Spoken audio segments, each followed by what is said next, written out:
Humanity has spent centuries obsessing over the idea of a lost, high-tech civilization buried deep in the Ice Age. Authors like Graham Hancock has modernized this myth, arguing that a globally connected, technologically sophisticated society flourished long before the first recorded cities. His theory centers on a cosmic cataclysm, a swarm of meteorites that supposedly pulverized this global network into total oblivion. This event is pinned to a specific window, exactly 12,000 to 12,900 years ago, a period of sudden extreme cooling known as the Younger Dryas. The sheer persistence of this theory, despite a lack of physical evidence, suggests a recurring data echo, a ghost memory in the human collective that the system failed to fully overwrite. Academic consensus remains firm. The Younger Dryas impact hypothesis is a work of pseudo-archaeology. While the geological records confirm the planet cooled rapidly, they provide no evidence of the physical debris or chemical signatures a global comet strike would leave behind. The mechanics required to trigger such an event, as described by its proponents, actively violate the laws of physics governing our universe. When physical data confirms a change, but physics proves the cause is impossible, the event is revealed as a hard-coded system error.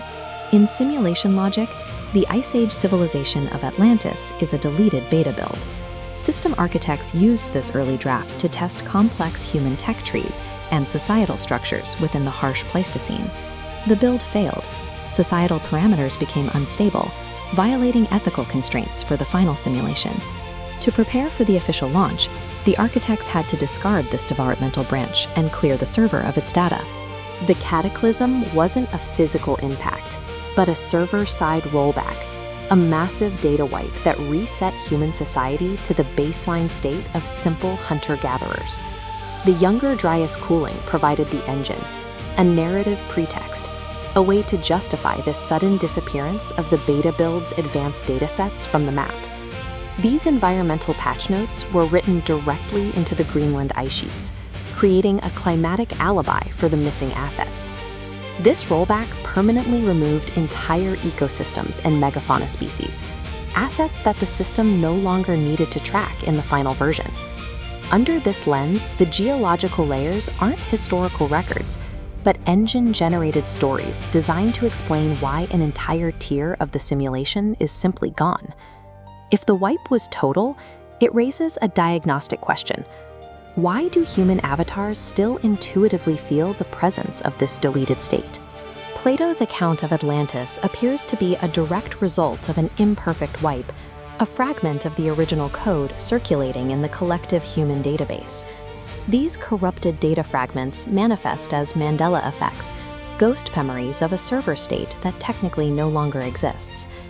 Our fixation on finding this civilization is the result of NPCs reacting to corrupted, high-level data leaks still circulating in our RAM. The 10,000 years following the Younger Dryas rollback were not experienced in real time by live users.